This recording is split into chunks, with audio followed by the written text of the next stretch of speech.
Nesse momento nós vamos meditar na palavra do Senhor e eu quero convidá-los então a abrirem as Escrituras Sagradas no livro do profeta Daniel, Daniel capítulo 2.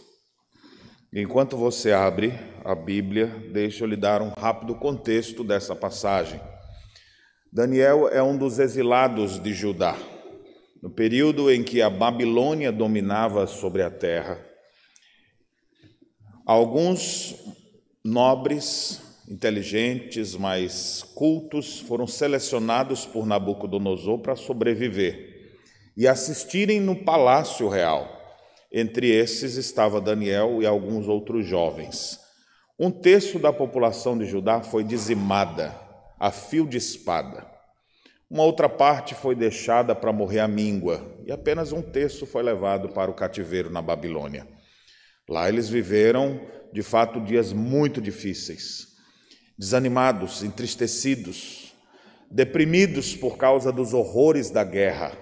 Viram seus filhos sendo cruelmente assassinados em sua frente com requintes de crueldade e eles não puderam fazer nada. Muitos viveram em campos de refugiados e alguns, como é o caso de Daniel, por causa da sua criação, foi selecionado, dentre outros, para assistir na presença do rei Nabucodonosor. É-nos dito que quando Daniel foi para lá, ele era ainda jovem. Alguns acham que deveria ser um adolescente que foi levado para lá. Longe agora de seus pais, de sua terra, de seus costumes, tentam tirar toda a identidade que ele poderia ter do Deus verdadeiro. Mudaram seu nome. Seu nome, que significa Deus é o meu juiz, agora é Belsazar, o guardião dos segredos de Bel, um deus pagão. Eles começaram a mudar sua ração diária. Ao invés de aquilo que ele estava acostumado a comer, eles começaram a botar dietas que eram contrárias ao próprio ensinamento dele. E ele então começa a ter certas dificuldades, vivendo agora na Babilônia, que a Bíblia lá no futuro vai chamar, no Apocalipse, de a mãe das meretrizes e das abominações da terra. Imagine que prato para um jovem adolescente longe dos seus pais. Mas ele se manteve firme, e no capítulo 1 é dito que Daniel resolveu firmemente em seu coração não se contaminar com as iguarias do rei. Então ele fica ali, depois de um período estudando uma nova língua, aprendendo a cultura dos caldeus, ele foi apresentado na presença do rei, que quem fazia as perguntas era o rei. Então não foram achados em todo o reino pessoas tão sábias e inteligentes como aqueles jovens que estavam ali. O destaque especial a esses 4 jovens, Daniel e seus amigos que para lá estavam, a saber, Ananias, Misael e Azarias. É assim que se inicia o relato da história do profeta Daniel. Agora nós estamos no capítulo 2, onde nós vamos ler. O capítulo é longo, então eu não vou lê-lo num fôlego só. Nós vamos ler inicialmente até o verso 23 e depois leremos outras partes, seguindo assim algumas das sequências de divisão do próprio texto. É interessante que aqui no capítulo 2, o texto de Daniel, que foi escrito em hebraico, também é escrito em aramaico. Então, a partir do capítulo 2, versículo 4, até o capítulo 7, versículo 28, esse texto é produzido em aramaico.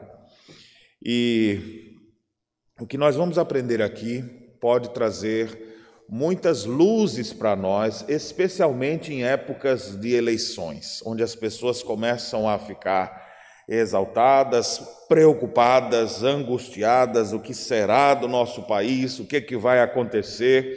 Então, o ensino de Daniel 2 pode nos dar orientação, consolo, diante do futuro, que nós não sabemos o que vai ser. Então, acompanhe a leitura que farei inicialmente dos versos de 1 a 23, que compreende aqui já as 2 primeiras partes da narrativa da nossa leitura. Diz assim o texto sagrado: No 2º ano do reinado de Nabucodonosor, teve este um sonho, e o seu espírito se perturbou, e passou-se-lhe o sono. Então o rei mandou chamar os magos, os encantadores, os feiticeiros e os caldeus para que declarassem ao rei quais foram os sonhos. Eles vieram e apresentaram-se diante do rei. Disse-lhe o rei: tive um sonho, e para sabê-lo, está perturbado o meu espírito. Os caldeus disseram ao rei em aramaico: ó rei, vive eternamente. Dize o sonho a teus servos e daremos a interpretação. Respondeu o rei e disse aos caldeus: uma coisa é certa, se não me fizerdes saber o sonho e a sua interpretação, sereis despedaçados, e as vossas casas serão feitas monturo. Mas se me declarardes o sonho e a sua interpretação, recebereis de mim dádivas, prêmios e grandes honras. Portanto, declarai-me o sonho e a sua interpretação.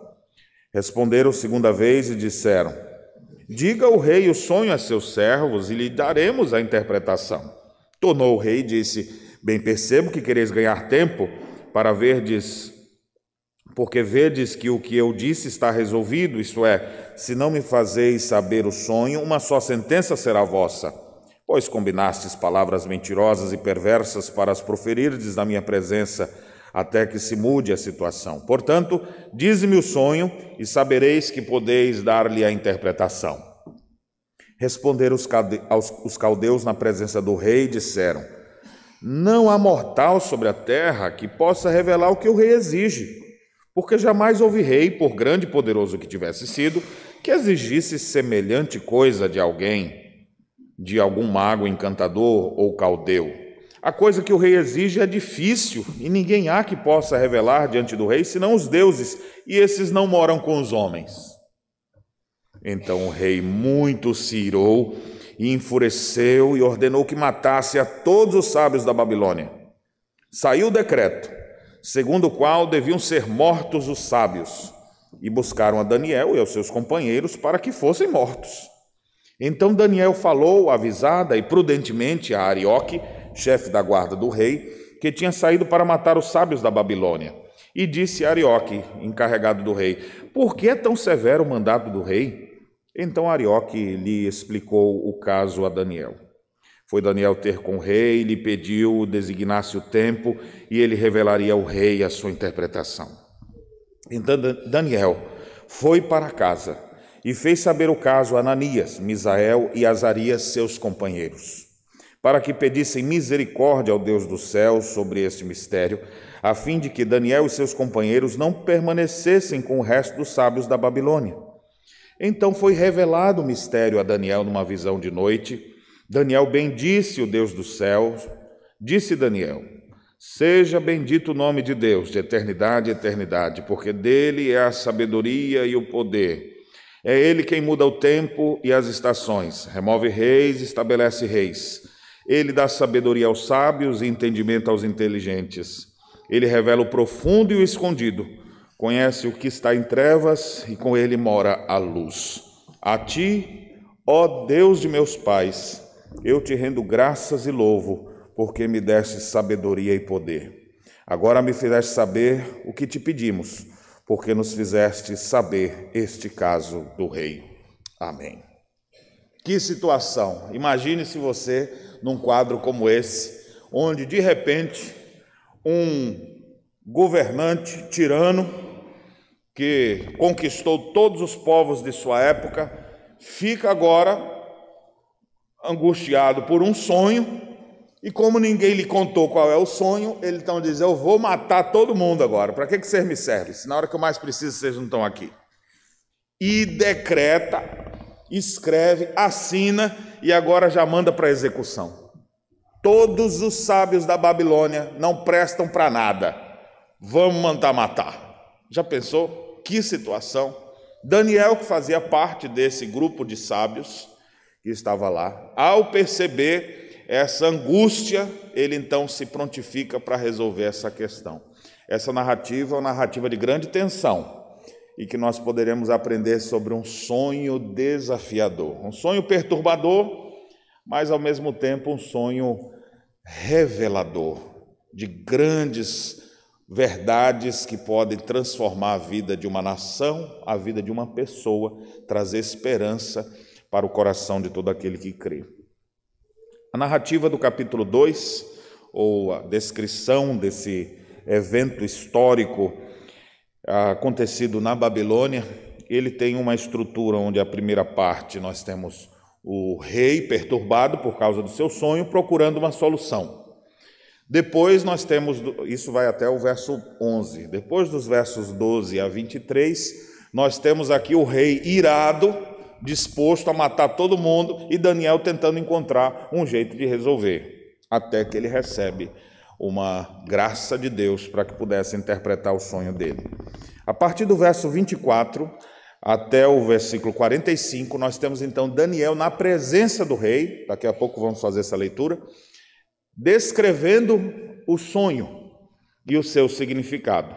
E finalmente, dos versos 46 a 49, nós temos o fechamento dessa história, onde o rei então se dobra diante daquelas revelações, exalta o Deus dos céus e enche Daniel de benefícios, e Daniel sabiamente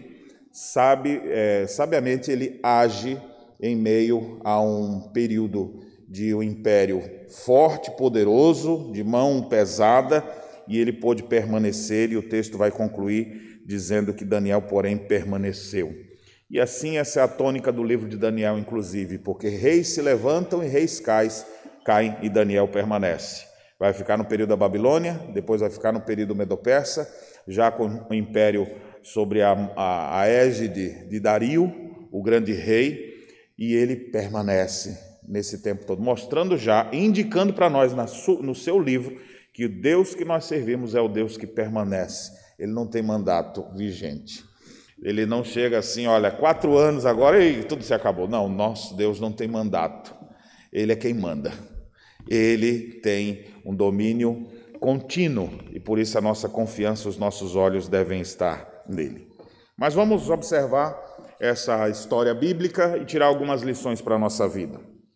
Inicialmente a gente já tem aqui como Nabucodonosor, embora fosse um grande líder, um homem muito inteligente, embora pagão, e as suas estratégias todas, mas na hora que o negócio aperta, ele não sabe como resolver. E você tem, então, o texto dizendo que esse homem teve um sonho e ficou perturbado. Nos remete a um outro período na história bíblica que a gente vê lá quando o faraó teve um sonho perturbador. Só que lá, no caso de Faraó, ele chama os seus magos, os seus encantadores, ele chama as pessoas e conta o sonho para ver se alguém interpretava. Naquele caso, ninguém conseguiu interpretar. Com o passar dos anos, o povo já pegou a dica e falou, o rei conta as coisas para nós, então se a gente não souber, a gente inventa, né? Mas a gente diz alguma coisa. Então, Nabucodonosor não é menino. Ele já está mais na frente, ele não faz igual aquele rei. E ele fica perturbado, chama tudo que presta, né? Olha o que ele chamou aqui, ó. Encantadores, mago, feiticeiro, caldeus, ou seja, qualquer um que me revelar o futuro, traz aqui, né? Então você vê como um homem pagão não consegue encontrar a solução para os seus reais problemas. E assim são muitas pessoas que ainda não encontraram a verdade do Evangelho. Elas procuram soluções, mas nunca no lugar certo. Onde nós encontramos soluções certas, não existe outro nome dado entre os homens pelo qual importa que sejamos salvos. Se nós queremos realmente encontrar o caminho certo, nós temos que buscar Jesus Cristo, Jesus de Nazaré. O nosso Senhor, Ele é o homem mais sábio que já pisou nessa terra. Suas palavras são verdade e vida. A sua instrução traz calma e tranquilidade para o coração mais aflito. Quem está perturbado, em vez de sair, por favor, me diz o que eu tenho... Procure ao Senhor Jesus. É Ele quem acalma os corações, Ele quem tira os fardos pesados dos ombros das pessoas que estão cansadas e sobrecarregadas, aflitas, perturbadas, como era o caso aqui desse rei. Mas ele não conhece. Ele é um caldeu. Ele adora um monte de entidades que na sua época eram consideradas deuses. Então, ele, já que ele tem uma turma que ele sustenta lá, ele fala, para que eu tenho esses sábios aqui? Chama todo mundo aqui. E faz aquela reunião, traz todo mundo e começa então, eu quero que vocês me contem o que foi que eu sonhei. Como é que o rei falou? Eu quero que vocês me contem o que foi que eu sonhei. Já pensou você numa situação dessa? Eu sei que tem patrão que pede coisas que são difíceis para a gente, mas dessa aqui ficou difícil. O que você acha que eu estou pensando? O que eu estou pensando? O que eu sonhei essa noite? Então imagina uma situação dessa. E os magos, então, eles começam a falar, me conte o sonho para nós e nós vamos dizer o que ele significa, porque a gente sabe dizer o significado das coisas, né? Nós somos o top da Babilônia aqui. Mas ele falou, negativo, vocês querem ganhar tempo. Eu vou contar o sonho, vocês me inventam qualquer coisa. Não tô gostando desse negócio, não. Me conte se vocês são bons mesmo e me digam qual é o sonho. Uma vez eu estava andando em São Paulo, e aí tem umas cartomantes assim no centro, e aí quase brincando, né? Uma delas puxou a mão assim da gente rapidamente, R$10 para eu ler o seu passado. Eu falei, pago 20 para você ler o meu futuro. Quer dizer, o contrário, né? R$10 para ler o seu futuro. Eu falei, pago 20 se você me disser o meu passado. Mas falei brincando ali assim com a pessoa, né? Então, às vezes as pessoas vêm assim, querendo dizer alguma coisa. Não vai nessa, não. Uma vez eu li a mão de uma adolescente. E ela ficou perturbada. Eu peguei a mão dela assim, eu vou ler tua mão, menina. Eu vejo aqui que você é uma jovem com grandes desafios na sua vida. Percebo por essa linha que você já sofreu muito. E que em muitos momentos vive em angústia no seu coração. Você já amou uma pessoa e não foi correspondida. Aí ela puxou a mão assim, que é isso, pastor? Que macumba é essa que o senhor está fazendo? Eu falei, não, menina, fica tranquilo, isso aí cabe em qualquer um, né? É igual nariz de palhaço, cabe no nariz de qualquer um. Então tem gente que acaba acreditando nessas coisas. Então o Nabucodonosor não vai cair nessa. Me conta o sonho, que aí eu sei que vocês falam a verdade. E aí os sábios começaram agora com as respostas, que só de ler a gente já sabe que o rei vai ficar furioso. É quase que dizendo assim, rei, deixa eu só dizer uma coisa, não existe mortal sobre a terra que possa revelar o que o rei exige. E mais, viu, eu sei que o senhor é poderoso, senhor Nabucodonosor, mas nunca houve rei, grande e poderoso que já existiu, que pediu uma coisa dessa. Eita, já mexeu os brilhos do rei. Como é que o cara se mete e fala um negócio desse? E o que o senhor está exigindo, ninguém, nem mago, nem encantador, nem caldeu pode revelar. É difícil. Ninguém há que possa revelar, senão os deuses, e esses não moram com os homens. Você acha que o rei vai ouvir isso aqui e dizer, obrigado por essa palavra confortadora que você me traz? É por isso que a segunda parte do texto, versos 12, a partir do verso 12, o rei fica furioso. A fúria toma conta dele e ele faz só um decretinho dizendo assim, diminui aí 20% do salário desses sábios. Eu não estou me servindo bem, é isso que ele faz? Olha, vamos fazer o seguinte, vamos enxugar o quadro de sábios, porque tá tendo muita despesa com eles. Então, se tem 100 funcionários desse aí, bota para 70 agora. Não é isso que ele faz, não. Ele fala, manda matar. Decreto assinado, sábios sejam mortos. Não quero essa turma aqui. Por que eu pago esse pessoal aqui? Por que eu sustento eles aqui? Come do meu pão, come do meu vinho, da minha mesa, para na hora que eu preciso não servir para nada? Então corta fora. Eu sei que alguns queriam ser que nem ele, nos dias de hoje também, né?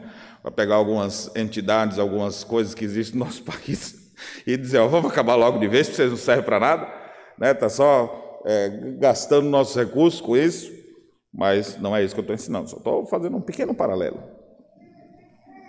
Na hora, olha que interessante, aquele alvoroço começa, gente gritando e correndo para, ai meu Deus, não sei o que, como é que vai acontecer? Aí Daniel, gente, o que está acontecendo? Aí ele chama alguém, o que está acontecendo? Tu não sabe, o rei mandou matar todo mundo e minha vida está se acabando. Imagina esse povo tudo pagão que estava por lá, todo perdido, sem esperança de vida eterna, achando que a morte ia chegar. Num dia eles estavam bebendo do vinho do rei e agora o rei manda matar. Então imaginem essa instabilidade, eles ficam em angústia. E Daniel então mandou, Daniel não fica em angústia, o servo de Deus sabe o que fazer. O servo de Deus não fica à mercê de nenhuma massa. Está todo mundo gritando, desesperado para lá e para cá, e ele está aqui assim, no meio do vendaval. O que está acontecendo? nós vamos morrer, desesperado, todo mundo correndo lá, e ele procurar Arioque para saber disso aqui. Ele está mais próximo lá, é o chefe da guarda do rei, é o homem que está ali. Arioque, o que está acontecendo aqui? Esse pessoal está nessa loucura. O negócio é sério mesmo.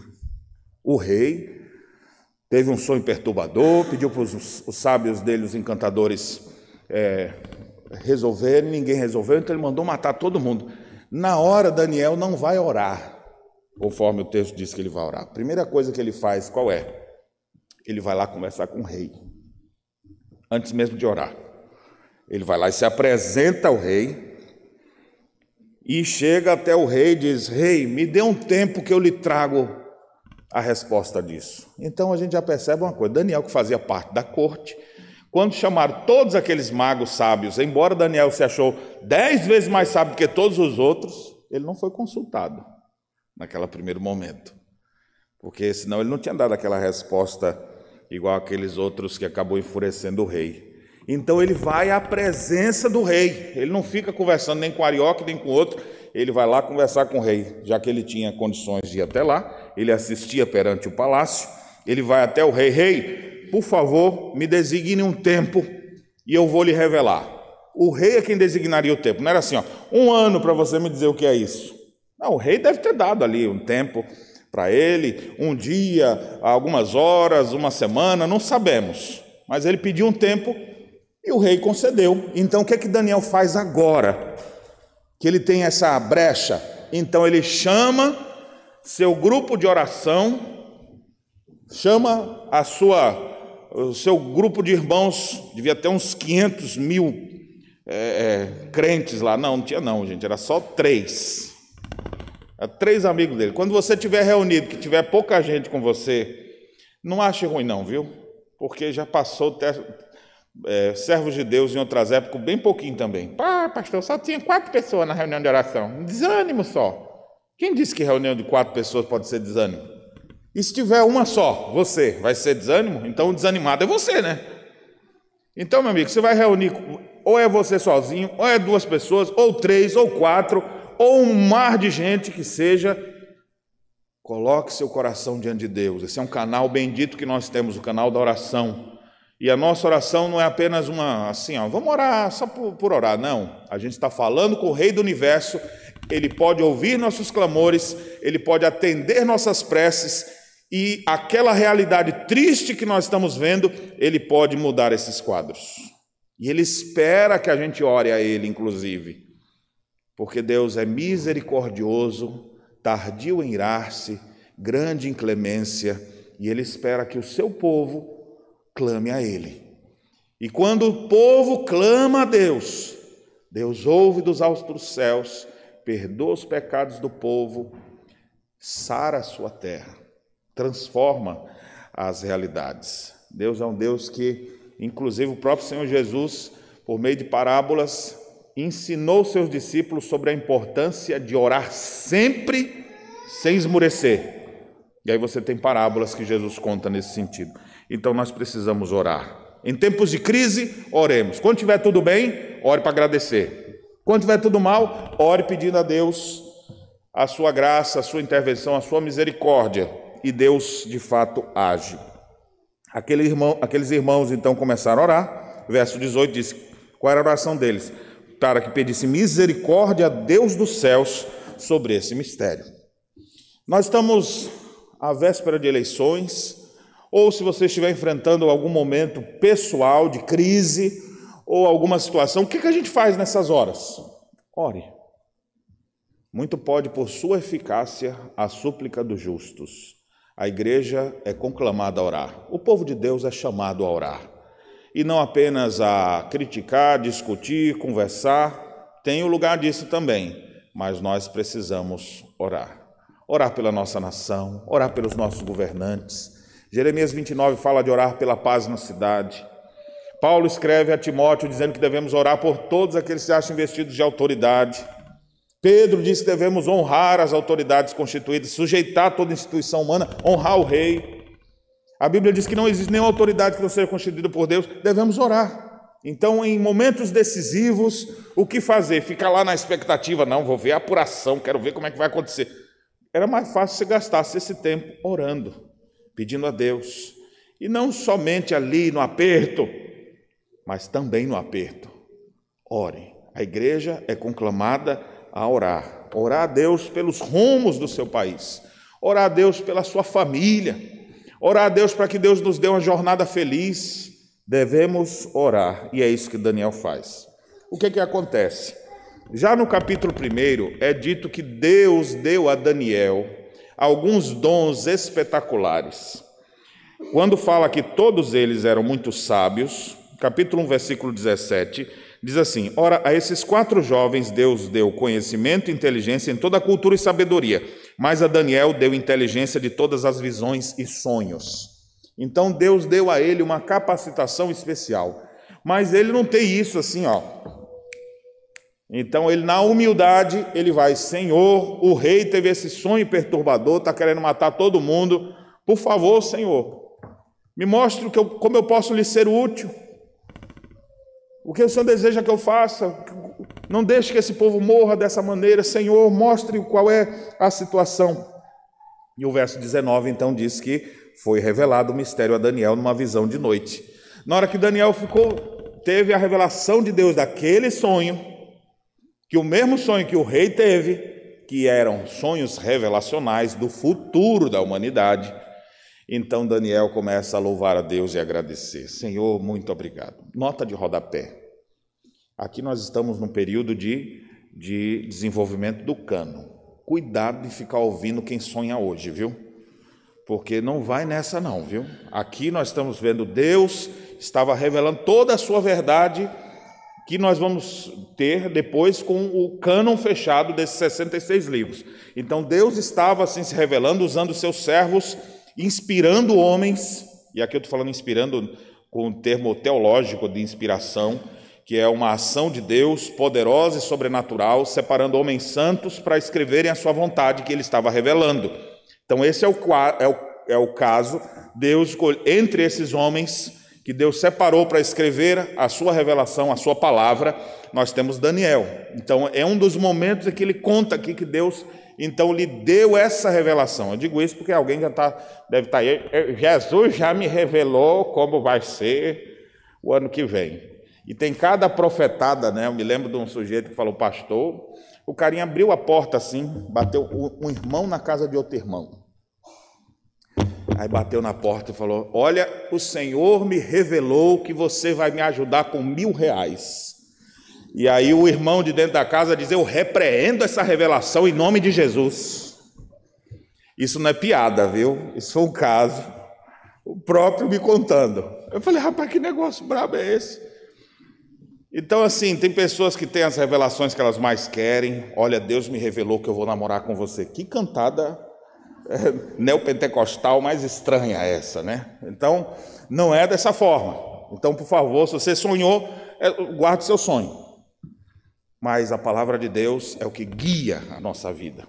Nesse caso aqui, Deus estava revelando aquilo que haveria de acontecer e Daniel registra, e por isso nós estamos estudando o relato dele. Quando ele recebe isso, você vê a humildade de Daniel, ele bendiz a Deus, glorifica a Deus. Vamos ler então a parte que ele conta como foi isso, verso 24 até o 45. Por isso Daniel foi ter com Arioque, ao qual o rei tinha constituído para exterminar os sábios da Babilônia. Entrou e lhe disse: não mates os sábios da Babilônia, introduze-me na presença do rei e revelarei ao rei a sua interpretação. Então Arioque depressa introduziu Daniel na presença do rei e lhe disse: achei um dentre os filhos dos cativos de Judá, o qual revelará ao rei a sua interpretação. Respondeu o rei e disse a Daniel, cujo nome era Belsazar: podes tu fazer-me saber o que eu vi no sonho e a sua interpretação? Ah, se fosse os miseráveis de hoje, ia dizer: mas é claro, essa gentalha não conseguiu. Claro que eu posso, né? Soberba evangélica, talvez. Não, Daniel não era assim. E aí diz: respondeu Daniel na presença do rei e disse: o mistério que o rei exige, nem encantadores, nem magos, nem astrólogos o podem revelar ao rei. Mas há um Deus nos céus, o qual revela os mistérios. Pois fez saber ao rei Nabucodonosor o que há de ser nos últimos dias. O teu sonho e as visões da tua cabeça, qual estavam no teu leito, são estas. E ele começa então a revelar. Estando tu, ó rei, no teu leito, surgiram-te pensamentos a respeito do que há de ser depois disso. Aquele, pois, que revela mistérios, te revelou o que há de ser. E a mim me foi revelado esse mistério, não porque haja em mim mais sabedoria do que em todos os viventes, mas para que a interpretação se fizesse saber ao rei e para que entendesse as cogitações da tua mente. Que humildade a gente vê em Daniel, né? Nem eu só fui o instrumento aqui, mas não está em mim, é coisa de Deus. Verso 31. Tu, ó rei, estavas vendo, e eis aqui uma grande estátua. Esta, que era imensa e de extraordinário esplendor, estava em pé diante de ti, e a sua aparência era terrível. A cabeça era de ouro fino, o peito e os braços de prata, o ventre e os quadris de bronze, as pernas de ferro, os pés parte de ferro e parte de barro. Quando estavas olhando, uma pedra foi cortada sem auxílio de mãos, feriu a estátua nos pés de ferro e de barro e os esmiuçou. Então foi juntamente esmiuçado o ferro, o barro, o bronze, a prata e o ouro, os quais se fizeram como palha das eiras no estio, e o vento os levou, e deles não se viram mais vestígios. Mas a pedra que feriu a espada se tornou em grande montanha, que encheu toda a terra. Este é o sonho, e também a sua interpretação diremos ao rei. Então observe até aqui, dessa leitura, Daniel conta como foi o sonho. Então o sonho era de uma grande estátua, cabeça de ferro, peito de prata, lombos de bronze, pés de ferro e de barro. E ele ficou, que estátua estranha é essa? De repente uma pedra, do nada, vem uma pedra e bate no pé. Aí bate no pé, quebra tudo e faz... Toda ela desmorona e some aquela estátua e aquela pedrinha vira um montão, uma pedrona. Aí ele ficou ali. Agora eu vou te dizer o que isso significa. Esse foi o teu sonho. Nabucodonosor devia estar assim agora, olhando para aquele rapaz na frente dele, um jovem contando que ele acabou de sonhar. Ele devia estar com a boca aberta, pasmo, devia estar ali. Como é que esse guri ficou sabendo disso? E ele está ali porque era o que ele queria, que alguém contasse o sonho, e ele acabou de contar. Então ele vem agora e diz, agora a interpretação, verso 37, tu, ó rei dos reis, a quem Deus do céu conferiu o reino, o poder, a força e a glória, a cujas mãos foram entregues os filhos dos homens, onde quer que eles habitem, e os animais do campo e as aves dos céus, para que dominassem sobre todos eles, tu és a cabeça de ouro. E eu acho que nessa hora ele fez um sorrisinho. Está vendo essa cabeça de ouro aí? És tu, rei. Obrigado. Depois de ti se levantará outro reino inferior ao teu, e um terceiro reino de bronze, o qual terá domínio sobre toda a terra. O quarto reino será forte como ferro, pois o ferro a tudo quebra e esmiuça. Como o ferro quebra todas as coisas, assim ele fará em pedaços e esmiuçará. Quanto ao que viste dos pés e dos artelhos, em parte de barro de oleiro e em parte de ferro, será esse um reino dividido. Contudo, haverá nele alguma coisa da firmeza do ferro, pois que viste o ferro misturado com barro de lodo. Como os artelhos dos pés eram em parte de ferro e em parte de barro, assim por uma parte o reino será forte, por outra será frágil. Quanto ao que viste de ferro misturado com barro de lodo, misturar-se-ão mediante casamento, mas não se ligarão um ao outro, assim como o ferro não se mistura com barro. Mas nos dias destes reis, o Deus do céu suscitará um reino que não será jamais destruído. Esse reino não passará a outro, esmiuçará e consumirá todos estes reinos, mas ele mesmo subsistirá para sempre. Como viste que do monte foi cortada uma pedra sem auxílio de mãos, e ela esmiuçou o ferro, o bronze, o barro, a prata e o ouro, o grande Deus fez saber ao rei o que há de ser futuramente. Certo é o sonho e fiel a sua interpretação. Então, diante daquela visão, a interpretação clara é: 4 reinos, ou 3 reinos surgirão sobre o teu. A cabeça de ouro é o reino da Babilônia. És tu, ó grande Nabucodonosor. A parte de prata era o reino que viria depois. Essa revelação é boa da gente ver, porque ele está dizendo para frente, mas nós já estamos na frente, já estamos olhando para trás.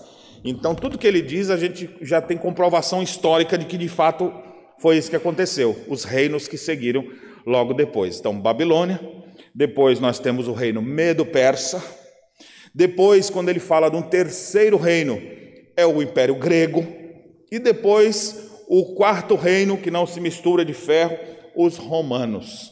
E é interessante que você vai ver, historicamente, você vai ver esses 4 reinos. E nos dias desses reis vai aparecer aquela pedrinha que vai se tornar um montão. Não é nos dias de Nabucodonosor, nem vai ser nos dias de Dario Medo-Persa, nem de Alexandre o Grande, nem nas mãos de nenhum dos, ou melhor, mas no período dos romanos, na época em que Roma dominará sobre a terra, essa pedrinha vai se tornar um montão. Você lembra quando foi que Jesus Cristo veio ao mundo? Exatamente nesse período. Essa pedrinha, ou essa pedra angular, essa pedra que os construtores rejeitaram e que se tornou a principal, já é uma referência a Cristo. E nos dias desses reis é que vai surgir isso, e suscitará um reino que jamais será destruído. É o reino de Deus, o reino inaugurado por nosso Senhor Jesus Cristo com a sua encarnação. Ele veio, o reino está entre nós e em breve consumará tudo aquilo que ele programou. Esse reino não passará a outro reino, esmiuçará e consumirá todos esses reinos, mas ele mesmo subsiste para sempre. Então, que revelação gloriosa! Você poderia ali, se estivesse no lugar de Nabucodonosor, e até a mesma reação que ele. Que maravilha! Deus mostrando o que haveria de acontecer.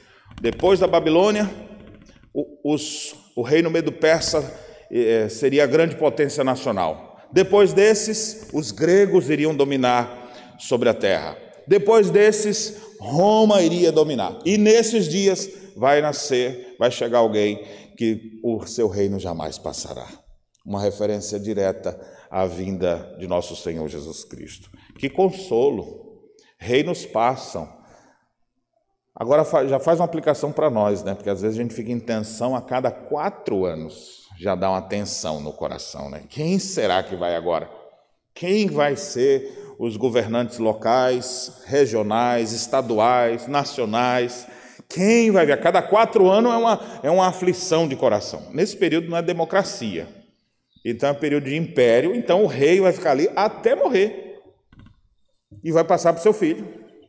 Então você vê, às vezes, um regime, um sistema, vai ficar ali por 50 anos.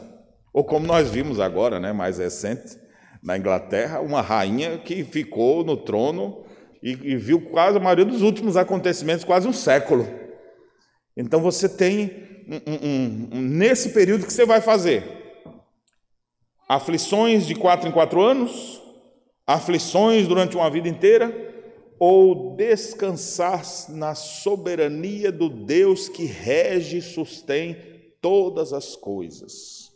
Esse sonho revelador, ele também é um sonho que nos traz tranquilidade para a alma. Nosso Deus não abandonou esse mundo. Ele é rei soberano. Ele controla todas as coisas. E como o próprio Daniel disse, um pouco antes, quando ele estava louvando a Deus pela revelação, versículo 21, 20 e 21, ele diz: seja bendito o nome de Deus de eternidade em eternidade, porque dele a sabedoria e o poder. É ele quem muda o tempo e as estações, remove reis, estabelece reis. Quem é que faz isso? É Deus. Tudo bem que no regime de democracia a gente fala, não, na democracia quem elege é o povo, mas nunca esqueça, irmão, ainda que seja o povo que está sendo ali, apertando seus dedinhos nas teclas lá para votar, quem estabelece reis, quem estabelece governantes é Deus. Se for bom, foi Deus. Se for ruim, foi Deus também. Vixe, pastor, então está feio o negócio. Calvino costumava dizer que um mau governo é como se fosse um azorrague de Deus sobre o seu povo. Então, seja bom, seja ruim, Deus é quem está lá. Ou você acha que era fácil viver nos dias de Nabucodonosor? Olha quanta crueldade esse homem fez. Será que ele vai se converter? Não perca a exposição de Daniel 4. Não tem data marcada. Muda depois para outros impérios. Não, agora vai ser ótimo. Então você vai vendo essas oscilações. O mundo tem seus altos e baixos, governos que se levantam, bons governos, ruins governos, coisas terríveis acontecendo. Há um Deus que reina sobre a terra. Confie sua vida na mão dele.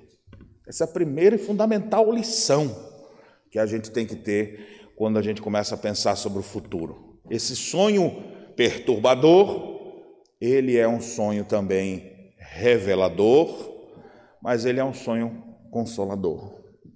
Deus reina, como nós já declaramos hoje no Salmo 98. Reina o Senhor, tremam os povos. Reina, Deus reina. Ele não, Deus, vamos ver se arruma um lugarzinho para Jesus aí. Não, ele é rei do universo. Tudo existe conforme a sua vontade. O sonho foi revelado. Aqui está então essa demonstração do poder de Deus, da graça de Deus. Como é que o texto se encerra? Versos 46 a 49. Diz assim: Então o rei Nabucodonosor se inclinou, se prostrou rosto em terra perante Daniel e ordenou que lhe fizessem oferta de manjares e suaves perfumes. Disse o rei a Daniel: Certamente o vosso Deus é o Deus dos deuses, o Senhor dos reis e o revelador dos mistérios, pois pudeste revelar esse mistério. Então o rei engrandeceu a Daniel e lhe deu muitos e grandes presentes e o pôs por governador de toda a província da Babilônia, como também o fez chefe supremo de todos os sábios da Babilônia. A pedido de Daniel, constituiu o rei a Sadraque, Mesaque e Abednego sobre os negócios da província da Babilônia. Daniel, porém, permaneceu na corte do rei. Que finalização gloriosa! Quem dera todas as nossas histórias tivessem desfechos tão belos. Aqui nós temos então o rei pagão, agora maravilhado com aquele cativo de Judá, esse tal de Belsazar, gurizão, inteligente, sábio, me trouxe a interpretação, agiu com humildade. Esse rapaz vai ser o governador. Ninguém votou nele, mas Deus botou ele para ser o governador agora. Deus botou Daniel como governador. E aqui agora você vê ele agora exaltando ao Deus dos céus. Quem dera que todos os crentes tivessem uma atitude tão nobre, mesmo em meio às crises, que depois os pagãos olhassem para as atitudes dos crentes e dissessem: esse é o Deus dos deuses, o Deus desse crente aqui é o Deus verdadeiro, porque vê em nós uma atitude coerente, correta e que glorifica a Deus. O rei engrandeceu ele, colocou ele lá, e o texto finaliza dizendo que Daniel, mais uma vez revelando sua prontidão, ele vai lá e fala: rei, muito obrigado, nem precisava desses presentes todos, mas já que o senhor está feliz com o que aconteceu, não, agora você vai ser governador, o que mais você precisa? Senhor rei, eu tenho 3 amigos, eu acho que eles iam trabalhar bem no seu governo. Que tal o senhor contratar eles também? Ele não esquece dos seus amigos. Quem cresce, não cresce sozinho, cresce levando em sua companhia aqueles que ele também cresceu junto e que sabe que tem condições de avançar. E o rei, pois não, pode trazer os 3 aí. Ele vai ficar na corte com o rei, vai estar numa posição mais elevada, mas os seus 3 amigos vão estar envolvidos ali também. A gente percebe a ação sábia de Daniel, inclusive botando esses homens que eram os mais sábios que existiam, conforme diz o capítulo 1, não era assim, vou fazer um jeitinho aqui de botar meus amigos. Não, ele está botando os homens mais sábios que existiam, que, por coincidência, eram seus amigos. Então ele traz essas pessoas para ali. Muito bem, irmãos. Dessa passagem bíblica eu gostaria de destacar algumas lições importantes desse sonho perturbador, que se torna um sonho revelador e, ao mesmo tempo, um sonho consolador. Temos várias lições que podemos extrair daqui, mas eu gostaria de destacar algumas, especialmente diante do período que nós vivemos. Primeiro, ao passar por provações, situações desesperadoras ou até mesmo ameaças de morte, busque a solução naquele que realmente pode solucionar, ao invés de buscar em outros lugares ou em outros nomes que não seja o nome de Jesus.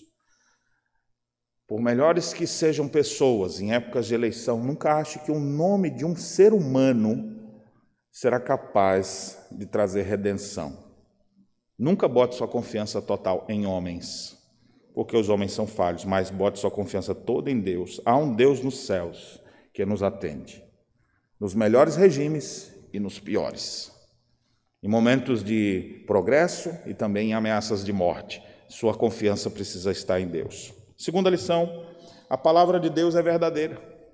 Aquilo que a Bíblia nos fala é verdade. Deus fala e é o que realmente se vê. Você vê Ele anunciando o que haveria de acontecer e de fato acontecendo. Então, descanse nas promessas reveladas na palavra de Deus e confie nele.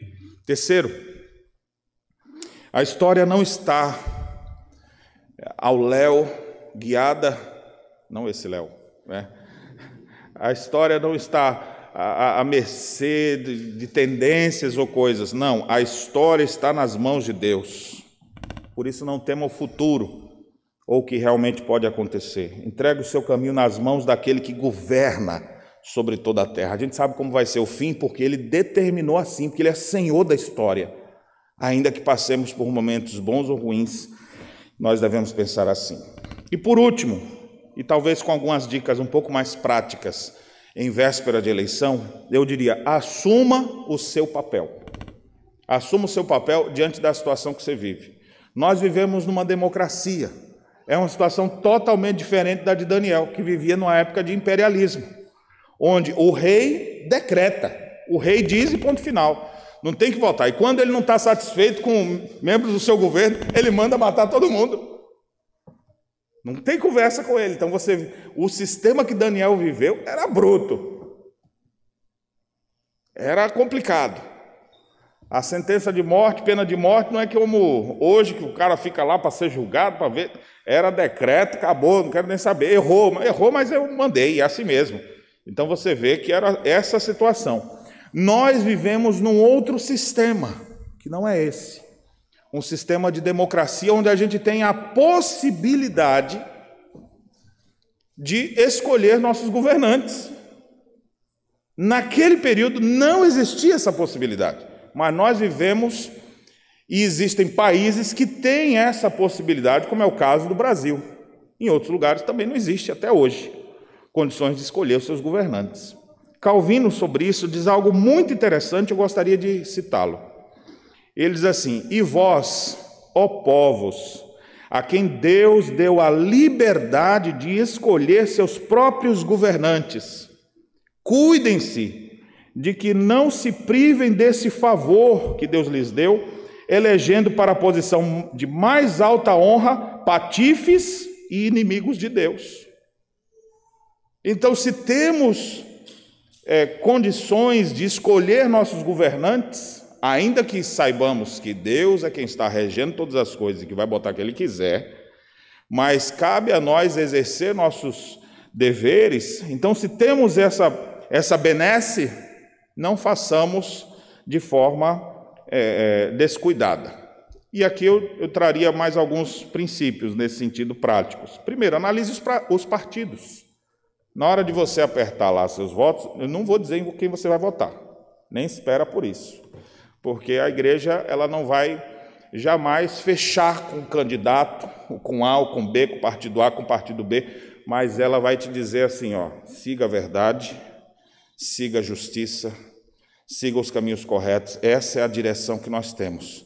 E aí você vai precisar começar a analisar o que está sendo oferecido aí. Não seja daqueles que vai chegar no domingo de manhã, indo para lá, e falar, quem que vota mesmo, hein? Quem que vai votar aí?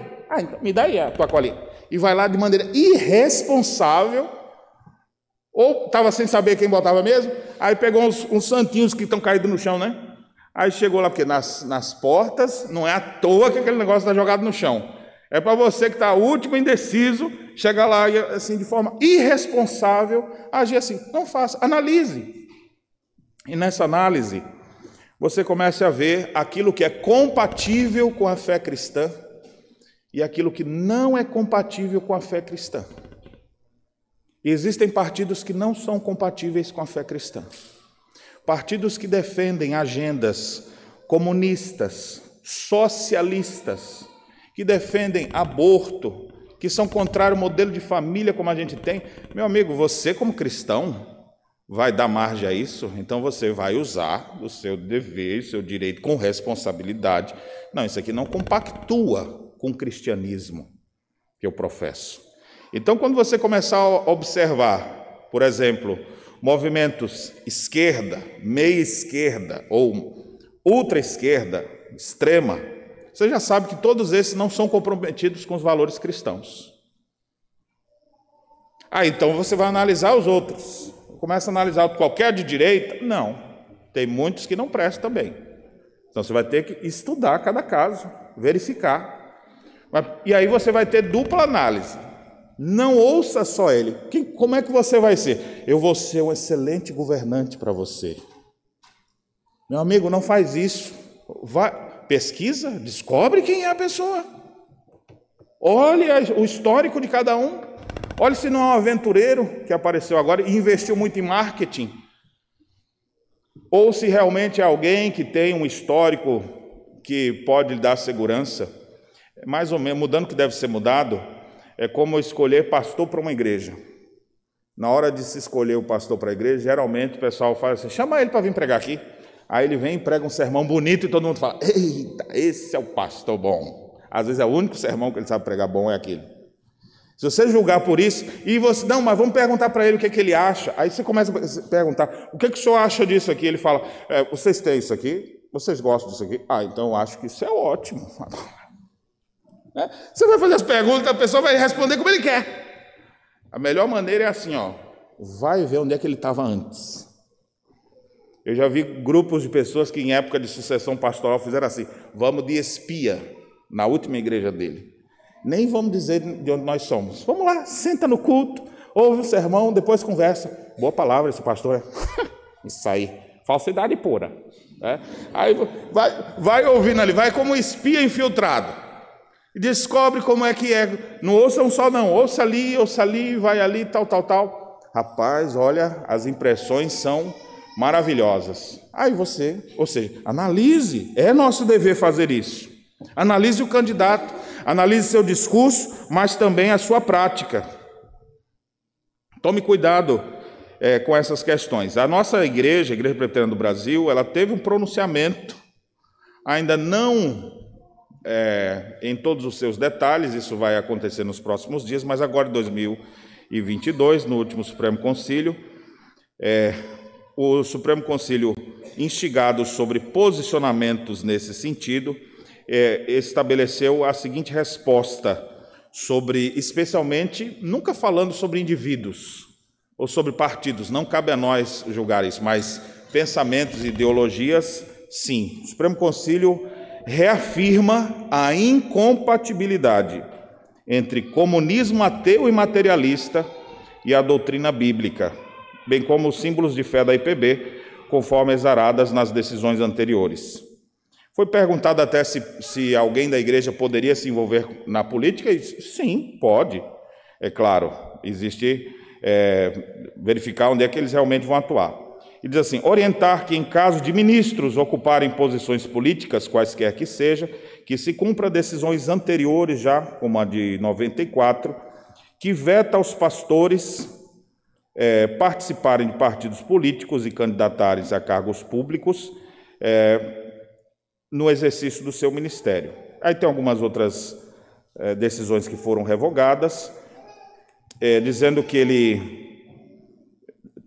Ponto 5. Reafirmar o conteúdo registrado em alguns pronunciamentos e determinar ao Supremo Concílio que nomeie comissões permanentes que promovam estudos sobre alguns temas, que vai mais do que apenas comunismo, como, por exemplo, pós-modernismo, darwinismo, psicologismo, pós-estruturalismo, apresentando o relatório no ano que vem.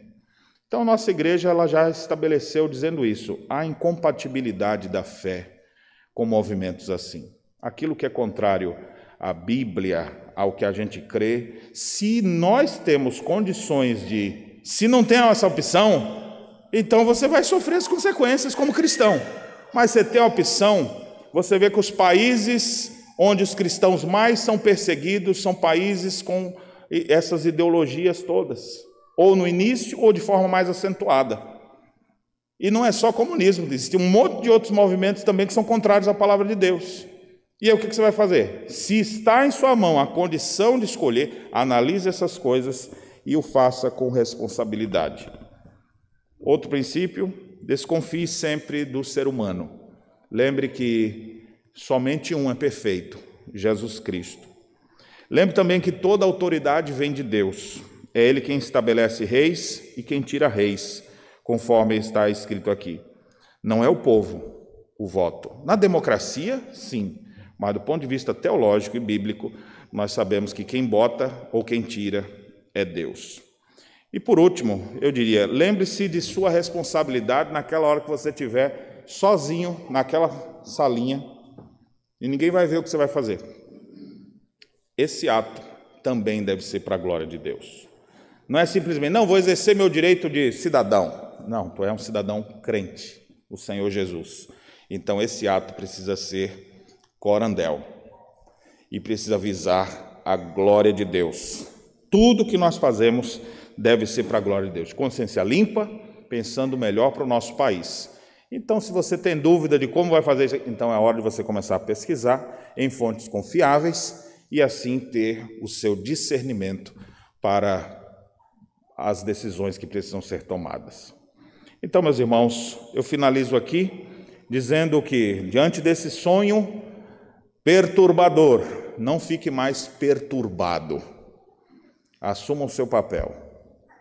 Faça aquilo que Deus deseja que você faça com coerência e sabedoria, mas descanse, sabendo que Deus rege todas as coisas, inclusive as eleições desse ano, daqui a 4, daqui a 2, se mudar o tipo de governo, se começar um outro tipo de sistema, a gente sabe que Deus continuará reinando e nós podemos consolar cristãos pelo mundo inteiro com essa verdade e atuar nesse mundo para a glória de Deus.